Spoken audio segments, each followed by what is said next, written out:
Hello everyone, welcome back to another episode of The Tower. So today's video is a progress update video. But before I proceed, I would like to just thank everyone for all your support, and the comments that I've received are very supportive and very kind in general. So thank you very much for all of that. The channel has just hit over 100 subscribers, and so that's a milestone for me. Hopefully the next milestone would be 500 subscribers, but we'll see how that goes. What matters to me at least is that everyone is enjoying the content so far. So I'm just in a farming run, and typically this goes for I think up to wave 4,500 nowadays. But since we have some time, I guess I can do some answering of the questions before we proceed into the actual progress update. So the first comment would be from William. So William has actually got a couple of questions. The first question is, why are your bosses sucked into a black hole? Is there a card mastery or something? I don't think my bosses are being sucked into the black hole. Probably what you might have seen is that the boss, like in this case, it looks like it's being pulled into the black hole, but it's actually because of this ultimate weapon plus called Chrono Loop. So the Chrono Fill slows your enemy down, but when you get Ultimate Weapon Plus unlocked and you invest into Chrono Fill, Ultimate Weapon Plus, that Ultimate Weapon Plus is called Chrono Loop. And what it does is it adds a rotation to in addition to the slow of your Chrono Fill. So instead of having the enemy just moving in a straight line to your tower, it's going to rotate, very much similar to how these inner landmines are rotating. And for the next part of the question is, how can you get higher damage because you struggle to reach 1 trillion damage with max labs in damage, crit factor, etc. And you are playing Devo. Okay, so in terms of your module levels, William, I'm not sure what the module levels are, but so currently mine is at 177, and this gives me a 12.9 time increase in my tower damage. And I think module levels, they grow in terms of their damage quite exponentially. So at lower levels, you might see that your multiplier is significantly lower. But of course, that does not in itself give you 1 trillion damage. So I think my base damage now is something like 5 billion. But the bulk of my damage is actually coming from this damage mastery and demon mode mastery. So if we have a look at the damage mastery card, the base tower damage is increased by 4 times with the damage card alone, but with the mastery, now that I've maxed it out, it goes up by another factor of 5. So for you, if you don't have damage mastery, you might see that your damage is increased by 4 times when you slap on this card. So if I didn't have any damage mastery, then from 5 billion it gets to 20 billion. But with the mastery ability, it increases by a factor of 5. So what this card really does is it provides you with 20 times of your base damage. And so when I put on my damage card, I get 100 billion of base damage. And in addition to that, I layer it with Demon Mode Mastery. And Demon Mode Mastery increases it by another factor of 6. So when I turn on my Demon Mode, then I get, instead of 100 billion damage, 600 billion damage.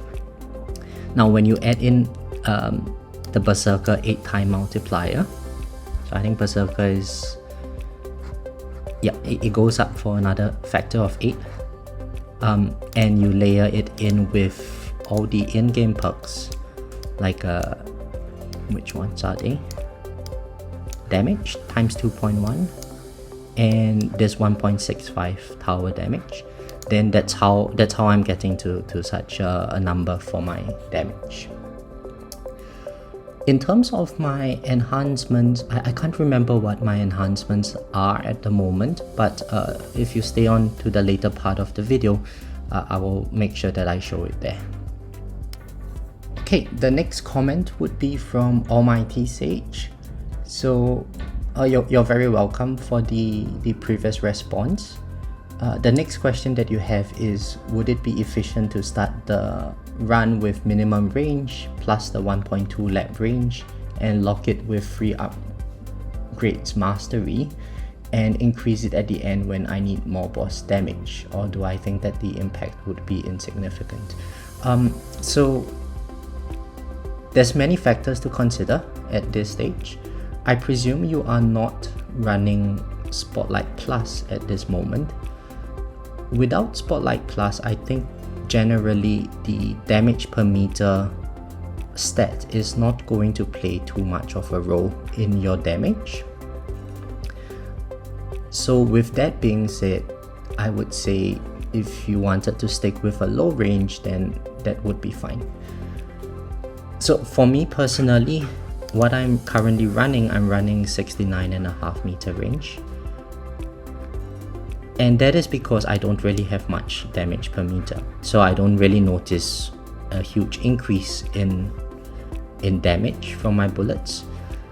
And on top of that, I don't have Spotlight Plus. But at some point, if I get Spotlight Plus, then yes, I would definitely want to run with higher range.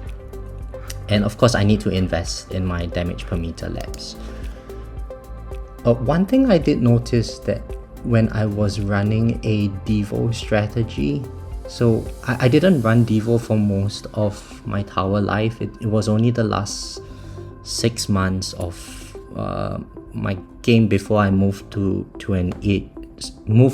out of EHP that I ran an Oblast Devo strategy. Running at 30 meters of range was actually pretty good. So if you have a look at my Golden Tower combo, I think I would be getting something like 400 to 500 for most Golden Tower activations. But when I was running at a lower range, say 30 meters, it used to be higher. I often saw it in the 600s. And I presume the reason for that is because with a smaller range, then the enemies don't have to travel as far to your tower from when they spawn, and in turn that allows you to kill more enemies. I could be wrong in this, but at least that was just based on my own observation that, you know, nowadays I don't really get activations like this, like up to the 500 range. It's quite rare. So it really depends on your strategy as well. If you are running some form of a hoarding strategy, then it would be good to have low range, because then your smart missiles, when they explode, they explode over with a given radius over a smaller circle, and so they would hit more enemies each time. But at some point, if you do transition into glass cannon, then you really need the added range to delay the time it takes for the boss to hit your tower. Otherwise, you wouldn't have enough time to kill the boss, and it makes your runs a lot shorter. So hopefully that addresses your question, almightysage. Okay, next question from tobistower. So the first question was on the new module. I can't really comment much on the new module because I don't personally have it. But I do think that inner landmine, at least the way I'm using my inner landmines, are for crowd control mainly. So if you had the module and it shoots the mines at the bosses when they enter your tower range. So what happens when the bosses come into your tower range is that if you have this energy net cut equipped, then it's going to hold the boss there for a while, and I presume the inner mine would have some travel time to the boss, so that when the energy net effect goes away, the boss gets stunned for an added duration, because you get 4 mines being shot to the boss at your orb line, and that in turn would translate into more orb damage. And at least the way I'm using my orbs now, because even though I seem to have quite decent damage at this moment, you can see that okay, if we just have a look at this one over here, if we look at the boss's stats, my orbs are actually doing 22% of the boss's health, and my smart missiles, you know, is significantly lower than that. So my ultimate weapon damage isn't really doing very much at this stage of the game.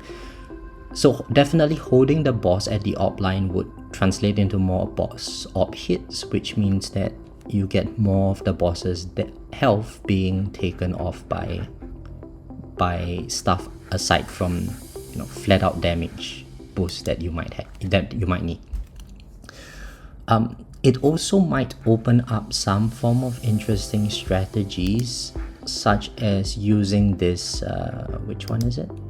This one here, this space displacer, because I guess if you have a look at how many elites I'm getting in addition to the bosses, I'm going to need a lot more inner mines than what I currently have here in order to be able to have some form of mines to stun the enemies with. That's assuming that you are actually firing off these inner mines that are currently rotating around my tower. But again, I don't really have much knowledge on that module, so I can't really say much about that. The next questions that you have are whether or not I have invested anything package related besides chance. No, I didn't. So if we have a look at my labs, where would package chance be? Oh dear. Oh, there we go. So recovery package amount and recovery package max, they are both unleveled. I've only invested in recovery package chance. I think for my enhancements, I might have not I don't think I've invested any things in them as well, but again, stay tuned to the later part of the video where I show my enhancements. The next part of your question is whether or not it would be worthwhile to push this synergy more if EHP will overstay its welcome. Well, tobistower, I'm not sure whether or not EHP will eventually come back, but at least at this current stage of the game, EHP is lacking behind a damage build, and that is because, like, if we have a look at this is tier 14, yeah, and the enemy is doing 284 Q.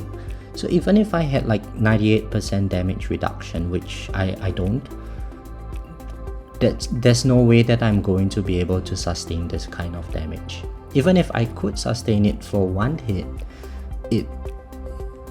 I'm going to need quite a fair bit of packages between now and the next boss in order to top up this entire health pool before I can take another hit. In any case, it really depends on your individual playstyle. If you like an EHP build, then you should play the game in the way that you like it. Personally, for me, I don't like the idea of just tanking the enemies. It makes the game a lot more enjoyable to me if I'm able to just kill the enemies. So even at this stage in the run, if I'm able to, you know, for instance, kill the boss before he kills me, before he hits my tower, then it just makes me a bit happier inside. Right, so if we have a look at this boss over here, and like there, I killed him before he hit me, so then yeah, it makes me happier for that particular boss. So it really depends on your objective of this game. So with this in mind, what are the labs that can be easy to overinvest in? Well, firstly, in terms of the labs that are health related, I think it's very easy early on, especially given how powerful an EHP build is, it might be easy for someone to think that, well, I should just max out all of my EHP related labs. I think in those EHP guides, they tell you to max out your defense at level 23 or something like that. I didn't go for that. Mine is at level 19. Health regen is level 29. Health level 55. In terms of my wall upgrades, wall health, wall regen, they are all pretty low. Wall fortification, I got it to level 40. I don't think I needed anything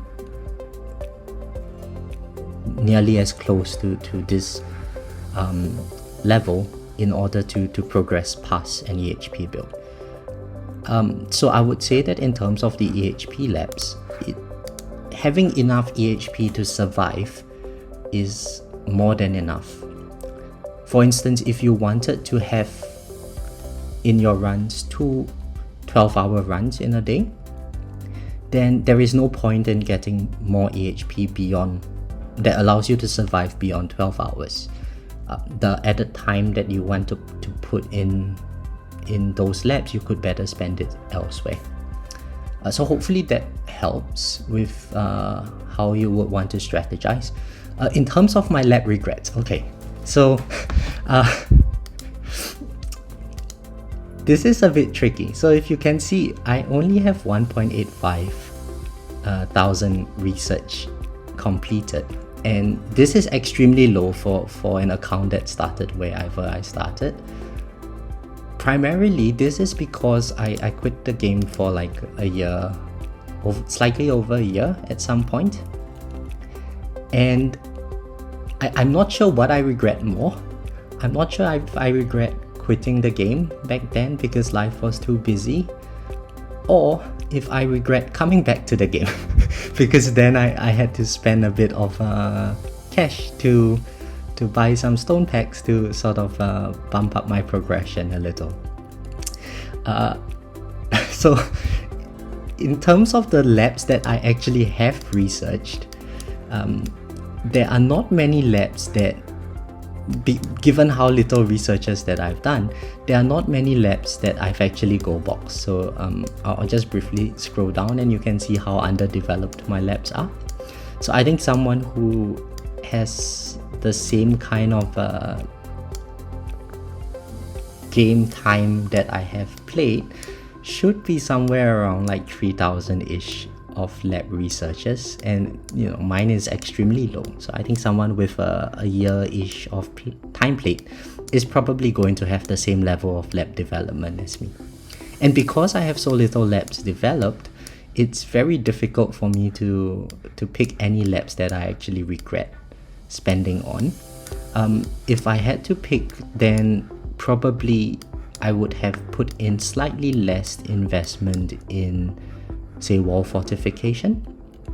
I might have put in slightly less investment in health and instead increased my wall regen and increase my health regen, because when you're doing that EHP stuff, it's not really the health pool that matters, but how fast you can regen the health to prevent your wall from breaking. That is going to ultimately determine how far you can survive in the run, or at least that was the case for me. So hopefully that addresses your question, tobistower. Next question is from See the Truth. So you are a fairly new player, and what are my thoughts on the golden bot sync? Okay, so for See the Truth, this question in general pertains to all form of coin farming multipliers. In general, when it comes to coin farming, you want all your multipliers to activate at the same time. And the reason for that is because these bonuses are multiplicative. So for instance, if my golden tower activates, I get a 30 times bonus on the coins for the enemy. In addition to that, if I have my black hole being activated at the same time, it is going to give me an additional 11 times bonus. So what that means is that now I've got 333 times multiplier on any coin that I get by having these two activations at the same time. Then on top of that, I would layer in Death Wave for the added 2.5 times, and layer in Spotlight for an additional 3 times. Now, having all of that obviously gives you very good coin economy, but more is always better when it comes to coin economy. So having your golden board activating at the same time as all your other ultimate weapons is definitely going to give you an increase in your overall coin income. This is not the case though for damage. For damage, you actually want to prioritize consistency, because if you are doing very bursty damage, then what's going to happen is that in those times where you have downtime in your damage, that's when you are going to die in the run.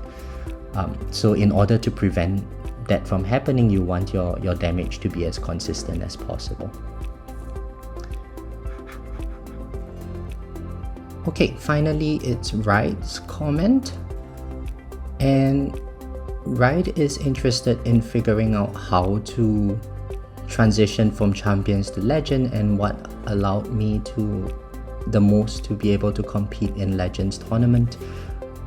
Okay, so I think the progression that I am going to have would be very different from you in this regard, right?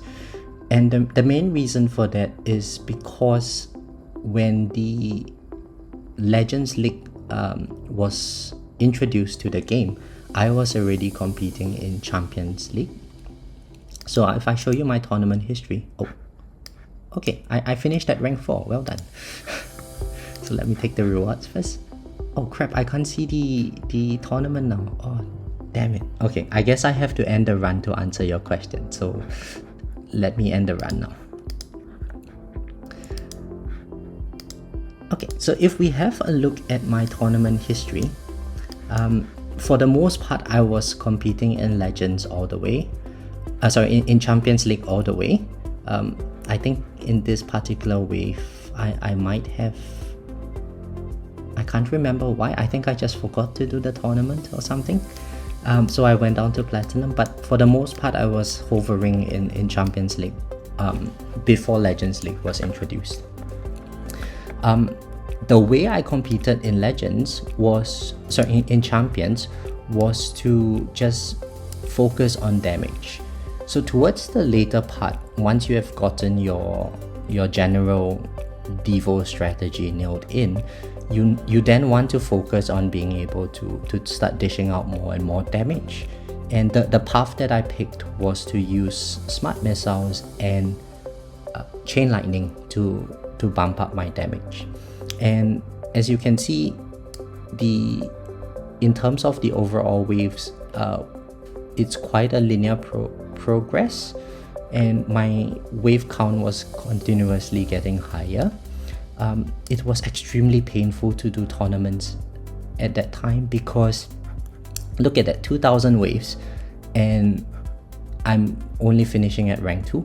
So this was before like intro sprint and all was done, so you actually had to take time out of your farming runs to compete in the tournaments. And 2000 waves would be something like 3 hours of time. It was just painful. I think some people at that time were farming tournaments for the added reroll shards. I didn't bother with that because for the most part I like to live my game AFK. And then after that, when Legends was introduced, as you can see, I was rank 2, I went up to Legends, and then suddenly I couldn't even stay in Legends. And so I dropped back down to Champions. So the jump is extremely steep between Champions and Legends. And after that, went down to Champions once. Subsequently, I managed to hang on to Legends. And as you can see, in terms of my Legends progress, the wave count, there is some sort of a linear upward trend. At the start, I was fiddling around with figuring out the battle conditions and stuff, so there was some, I guess, variability in terms of my wave count. And I think it would be around this region over here where I realized that, well, by the time I get to this kind of wave, there is no way that I'm able to, even if I had EHP, I'm not going to really survive very long once the enemies start hitting me. And so when I got to this point over here, damage became really important. And that's not to say that damage is not important at lower leagues, right? Even at Champion League, to get to 2000 waves, you probably need a decent amount of investment into damage in order to be able to get to this kind of wave count. But obviously, competing in Legends, it's entirely damage dependent. The more damage that you do, as you can see, if I scroll up, my overall wave count is just going higher and higher. And I think once I got to this point over here in January, that's when I started looking at card masteries. And so as my damage increased, notice that even though I started with masteries, it's not a very big increase in my overall damage. And the main reason for that is when you first get into masteries, you actually want to prioritize your economy masteries, because it's very, very expensive and you do need the added coin generation. So even with Golden Tower Plus at level 10, it's not going to be the case that you are going to be getting enough coin economy to sustain even one mastery when you just start out with card masteries. So I sort of had to prioritize my overall economy, and that came from stuff like a recovery package chance mastery, which allowed me to level up my modules pretty quickly. And so the added coin multiplier that I get from the generator module and so on, they play a big role at that stage. And after that, when I had sufficient economy to sustain one mastery, and then subsequently 2 masteries, that's when I started dabbling with damage, and you can see that since then my damage has been steadily increasing, and hence my wave count has been steadily increasing as well. So hopefully that gives you an overview. The short answer is that you just basically need a lot of damage in order to do well in tournaments. Okay, so on to the overall progression. So in terms of lifetime coin, I'm now at 454Q. Last week it was 369Q, so this week I went up by 85Q. It's really nice to see that my coin economy is going up steadily. Just last month it was at 30Q in an entire week, and now I'm at 85. So obviously I need to push this a lot higher. As I want to make a transition towards black hole digester farming, I was told that I would need something like 2 big Q in order to be able to run a black hole digester build. Okay. Oh, right. So in terms of stones, this week I got 885 stones. It just came from the 2 tournaments. In terms of my tournament progress, the one that I did the play testing out, I got rank 3 in the end, and the one that we just saw me collect the rewards for, that I finished at rank 4. Now I didn't upload a video on this, but I also did some play testing between Project Funding and Galaxy Compressor for this most recent tournament, and I was under the impression that Project Funding would perform better. However, for my Project Funding run, I actually finished off at like 1270 waves, and when I switched to Galaxy Compressor, it allowed me to get that extra 40 waves. It wouldn't have made a difference in my overall rank, just it was interesting to see, because ex ante, when I was looking at the battle conditions, tank's ultimate, and we didn't have any fast enemies or fast increased enemy speed, I thought that killing the tank enemies would be the main difficulty of this tournament. However, with the Protector Mastery, I guess if I lose my black hole and there is a protector that covers a range enemy, that range enemy is going to shoot me, and so I'm going to take a hit there. So it's still very interesting to see that despite having my project funding at Ancestral, and in my current stage of progress in the game, I'm still not seeing a benefit from switching to project funding, even when damage is supposed to be an important mechanic in that particular tournament's battle conditions, as opposed to using Galaxy Compressor. So I think the added crowd control, primarily from disabling range enemies in the black hole, seems to be benefiting me more so than the added damage that I get from project funding. I'm not sure if this would be the same for everyone, but it would definitely be interesting to test out. I presume that at some point, when I get more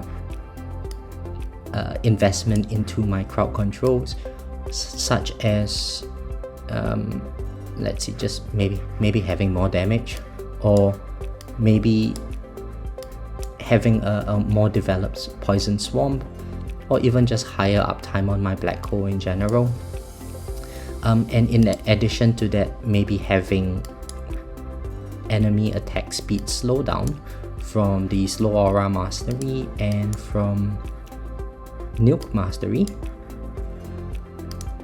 and having stuff like increased attack speed from Attack Speed Mastery. Those stuff are probably going to allow me to juggle the range enemies a lot better, which in turns allows me to use project funding and move away from Galaxy Compressor. But it's still going to be like at least 3 months away in terms of progression for me at this stage. In terms of the Harmony tree, I ended up getting Nuke automation, and I also got the one where I can adjust the workshop ops. So now I'm able to, if you recall from the previous videos, I was typically running at range, workshop range level 10, and that allows me to have my workshop ops just inside the range of my tower. But because now I have this workshop adjuster, I can actually adjust my workshop ops to be at range 60, so I can run without any range and go for like a 69 meter overall range. I invested in the Nuke automation because I really wanted this smart nuke automation, and primarily this is because at the end of my tournament runs, the typical run for me I would still be under intro sprint, and with intro sprint I do not get a chance to use my nuke. So now that I have enough keys to unlock this thing, that's what I'm going to do. Okay, so in terms of the overall enhancements, these are my enhancement stats. These are for utility. I got a couple of levels into coin bonus and cell bonus this week. I think 1 level into enemy level skip plus. For my defense ones, so yeah, these are my defense enhancements. And I think to address one of the questions earlier there, you can see I didn't put any added bonus into recovery package plus. I don't think it benefits me at this stage. I got some into op size. At this stage I don't notice a difference, but at some point when I'm running the extra op mastery for the added coin bonus, that's when I will probably put more into op size. For my damage enhancements, this is how they look like. I think I might have gotten them up from 1.7 earlier this week to 1.75, but they're still relatively cheap considering how much coins I'm earning at this stage. I don't think I would want to put any into damage for at least for this week, and primarily that is because I'm still not done with my masteries. So if we have a look at the researches that I completed this week, there weren't really many. So since last week, that was the 23rd, this is all that I've completed. So I completed Super Tower Mastery. I also completed Damage and Demon Mode Mastery just last night before the tournament. I did a couple of levels into Intro Sprint and Wave Accelerator. I completed my Coins Mastery. And in between, before I had the chance to slot in my Enemy Balance Mastery, I was short on some coins, so I put in some levels into Amplify Bot. The main plan this week would be to complete Intro Sprint and Wave Accelerator Mastery. I should have them done by next Sunday. And for the time being, for my other two labs, I'm just labbing Damage and Crit Factor. As you can see, they are really underdeveloped. My plan would be to get rid of all my masteries for now, and focus on just getting overall lab development before I go back to masteries, at least for a week or two. And the main reason for that is because a lot of my earlier game labs, I've not really completed them. Like if you have a look at attack speed, it's still at level 74. I'm sure most of you have higher development in this than I do. So definitely in armored battle conditions, or even just juggling ranged enemies, I am actually having a bit of trouble with them at the moment. Coins per kill, I definitely want to complete this at some point, but it takes a while to finish, so we shall see. I want to complete Inner Mine and Super Tower. Now that I have my nuke automation, I should probably get this maxed up. And since these are gold box, I can get rid of them.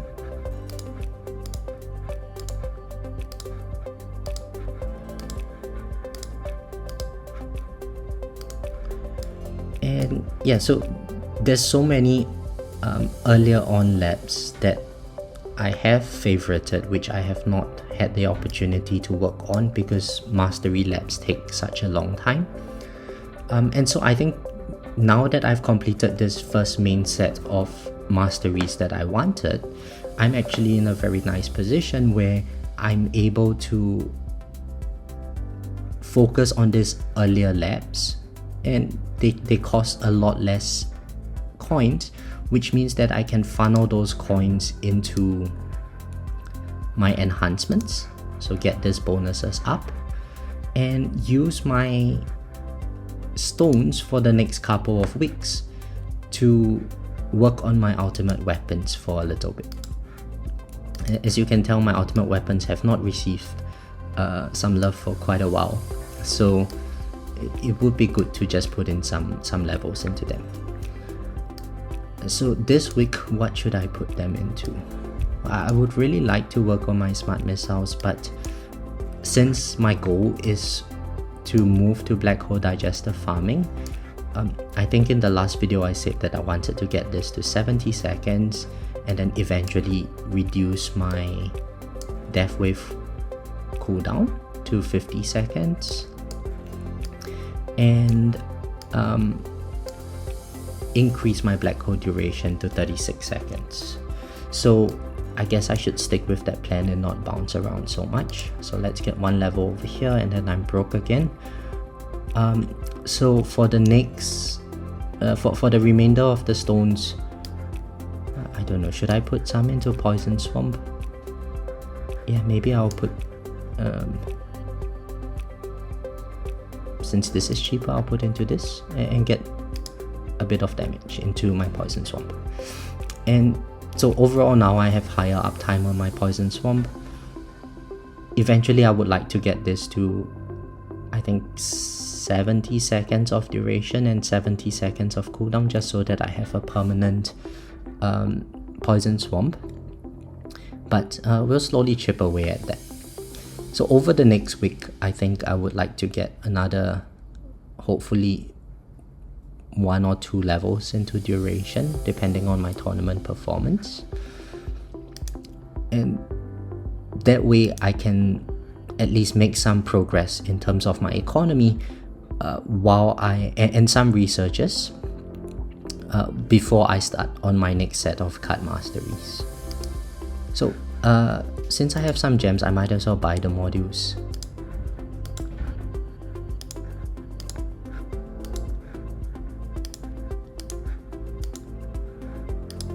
Okay, and I still have 100 gems. Okay, I'm not sure how. I don't think I've gotten many modules lately. I really can't remember. So if you have a look at my previous module draws, I have a lot of blues. I got one negative mass projector, but believe it or not, my negative mass projector, I've gotten so little of this that mine is still at legendary. Not legendary plus, just legendary. And I got one pulsar harvester. I think I'm still lacking another 1 or 2 to get mine to ancestral. But really, I want black hole digester and I'm just not getting any. So, you know, that's one of the unfortunate things about Gadget, that if you have a look at my negative mass projector, it's still a legendary, and I just can't get any. I don't think I would use it even if I got it, so it's not really a big deal. But it just goes to show like luck of the draw in this gacha mechanic. Yeah, oh right, so in terms of my Guardian, I'm now using the Steel chip. So in terms of the store, this week instead of buying the Crit Factor relic, I ended up going for the Guardian chip. And I'll get the Crit Factor one next week. But I went for the Guardian chip because this is, you know, economy is still economy, and it might be weak at this stage, but it's still some extra coins. I think the plan now would be to get this cooldown down to 100 seconds. So every second golden bot activation, I get 1 activation of Steel. And maybe then focus on the multiplier and the number of targets. But this is going to be a very long process. I did hear some stuff about the developers wanting to buff them in future, but to me, economy is always the main priority.